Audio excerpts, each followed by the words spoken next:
JBNN keep you informed. I'm Michelle Jones, and in the news, police seeking woman in Daniel Rowe murder case. The police are seeking the public's assistance to locate a woman they believe can assist with information relating to the death of 8-year-old Daniel Rowe. An image of the woman was developed using an electronic facial identification technique. The brutal nature of the little girl's murder, abducted after leaving Britain Primary and Infant School in Portmore, St. Catherine last Thursday afternoon, her throat slashed, before being thrown out of a motor vehicle on Roosevelt Avenue in St. Andrew, more than 13 miles away, triggered national outrage. On Monday afternoon, the police confirmed that they are seeking a woman seen on closed-circuit television, CCTV footage with Daniel on Roosevelt Avenue. Anyone with information on her whereabouts is asked to call the Halfway Tree Police at 876-926-81845. Taxi operator gunned down outside Ascot Primary School. There were chaotic scenes at Ascot Primary School in St. Catherine this afternoon, following a brazen daylight attack. A taxi operator identified as Akeem was killed in the attack. It's reported that about 2:40 p.m., a taxi operator was picking up students after school was dismissed when a man walked up and opened fire on him.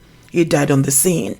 An investigator who visited the crime scene said that the attack, which was carried out in clear view of scores of children, has left them traumatized.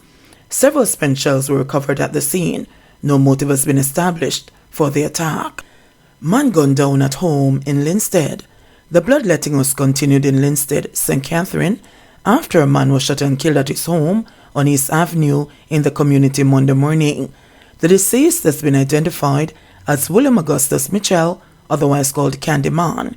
Reports are that around 10:20 a.m., Mitchell was at home with a friend when they were pounced upon by 3 men armed with handguns. The gunmen reportedly opened gunfire, hitting Mitchell in the head, chest and hands, killing him on the spot. The friend reportedly ran and escaped injury.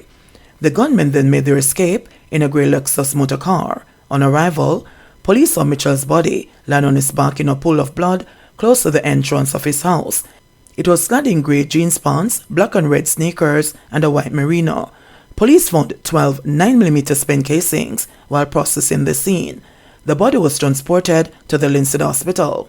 For the past few weeks, there have been several cases of murder and shootings in Linstead, the most prominent of which was last week's death of popular pharmacist Delson White. 2 vendors were also murdered at the Linstead Market, a section of which was set ablaze recently. Man gunned down on Brunswick Avenue in Spanish Town. A man was fatally shot on Brunswick Avenue in Spanish Town, St. Catherine this morning. Residents reported hearing loud explosions around 5:30 and called the police. On arrival, lawmen discovered the body of a man lying in blood with gunshot wounds.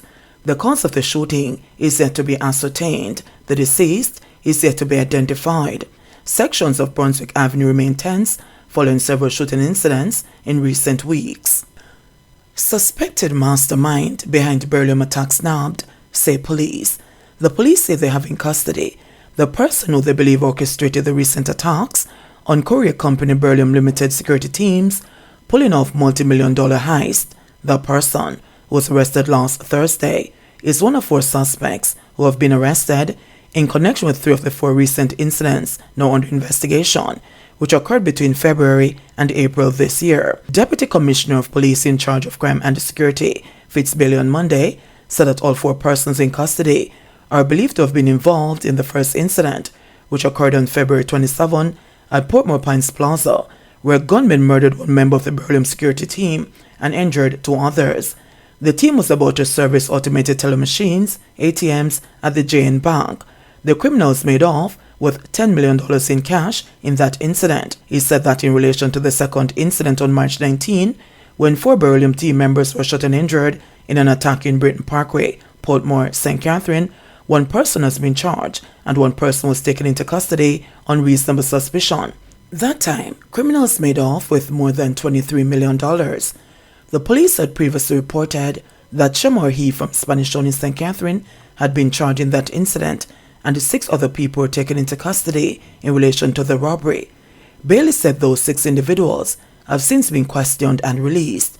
He said that in relation to the 3rd incident, which happened on April 29 at a petrol station in Albion, St. Thomas, in which one security officer was injured. One person is in custody. No money was stolen during that attack. That person is also suspected to be involved in the first 2 incidents. This person, we believe, might be the mastermind for all 4 incidents, he said. Earlier that month, criminals attempted to rob a Berlin vehicle in Balaclava, St. Elizabeth. No one was injured in that incident and no money was stolen. When pressed to provide further details on the suspected mastermind, Bailey declined but assured that the police are committed to ensuring that everyone who is involved in these incidents are brought to book, and we're using all available resources to ensure that that objective is achieved. We are appealing to the public who have any information to say what you know by contacting the police at the National Intelligence Bureau tip line at 811, Crime Stop at 311, and the police emergency line at 119, he said. Bailey also noted that several operations were conducted by the police and 2 rifles and 2 handguns have been seized so far. CCTV cameras to be installed at primary schools, says Williams. At a special devotion on Monday to honor 8-year-old Danielle Rowe, who died after she was abducted from school and her throat slashed, Minister of Education and Youth, Favour Williams, said closed-circuit television, CCTV cameras, are to be installed at the entrances of primary schools. Williams added that it is part of the ministry's efforts to strengthen safety and security measures at these institutions. She made the announcement while addressing stakeholders of Brayton Primary and Infant School in Portmore, St. Catherine. Rowe was abducted from the school on June 8, was found by a member of the Jamaica Defence Force suffering from injuries sustained. She was taken to hospital where she succumbed on June 10. We have generally reserved CCTVs or safety cameras for high schools, especially those in vulnerable areas.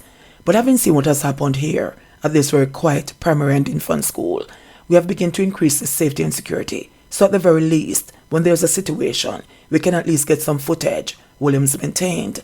The Portmore Municipal Corporation also pledged to work with the ministry to provide CCTV cameras for schools across the community. Williams noted grief counselors at the school were working with teachers and students who interacted with Danielle. We have already committed to our mom that we will, as a ministry, stand with her. We know that there will be many expenses associated with this, unexpected expenses, and so we're committing to be with her through all of that, the minister stated. I want to say to our mother that we grieve with you. This is so unfair that your 8-year-old daughter was snatched away from you, from the school community, and from Jamaica as a whole. We'll never know her potential, she added. Williams declared that the perpetrators involved should not be allowed to be among us, innocent civilians. That person or those persons should be put away for a very long time, she stated. The devotion was also attended by a significant number of members from the JCF and Jamaica Fire Brigade, along with community members and ministry stakeholders. 2 charged over St. Ann bar robbery. The police in St. Ann have charged 2 men over the robbery at a bar in Priory. 28-year-old fisherman Damel Johnson, otherwise called Chiliman, and a 54-year-old merchandiser, Oral Willis, both of Park Avenue, St. Ann's Bay, are charged with shopbreaking, larceny, and receiving stolen property. Their court date is being finalized. The incident happened on Main Street in Priory on Thursday, June 8. The police report that about 11 p.m., a woman locked her bar, and upon her return, she realized that the establishment was broken into and assorted liquor, 2 roulette boxes along with the cash receiver, and a receipt dispenser were stolen. The estimated value of the items stolen is $300,000. An investigation was launched and both accused were apprehended during an operation after the items were found in their possession, according to the police. Johnson and Willis were subsequently charged.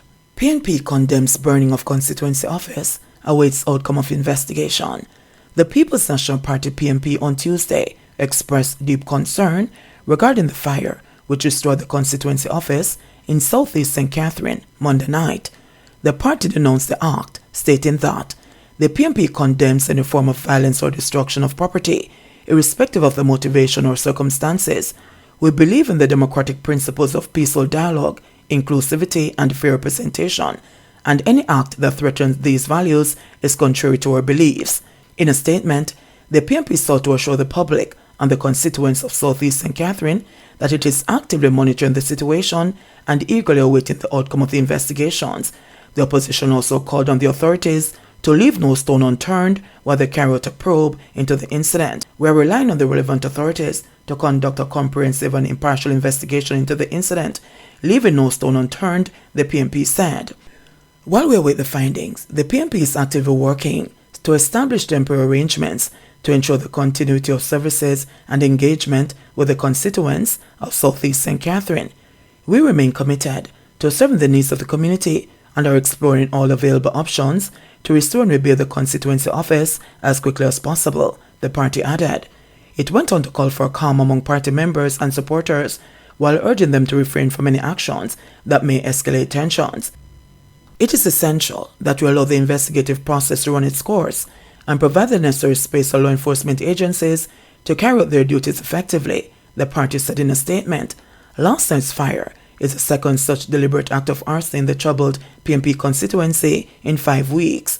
Units from the Jamaica Fire Brigade were swiftly dispatched to deal with the fire, which damaged the roof of the building. In early May, supporters of Alry Campbell were riled up at the decision to scupper his bid to be the man charged with winning the seat for the party at the next general election and be the party's standard bearer in Southeast St. Catherine. Angered by the decision, protesters burned images of the newly appointed Dr. Alfred Dawes in reaction to the party's decision to sideline Campbell. Meanwhile, Deputy Mayor of Portmore and Council for the Edgewater Division, Alry Campbell, has strongly condemned the suspected act of arson. I condemn the act in the strongest possible terms. I have nothing to do with it, nor would I condone such an action, he said. We're all comrades at the end of the day, and no one benefits from such a villainous act. I'm expecting swift action from the police to catch the perpetrators involved, he added. The party said it will continue to update the public on any significant developments related to the investigation. JBN will keep you informed. Please remember to subscribe, like, share, leave us a comment, and click the notification bell to receive our daily news items.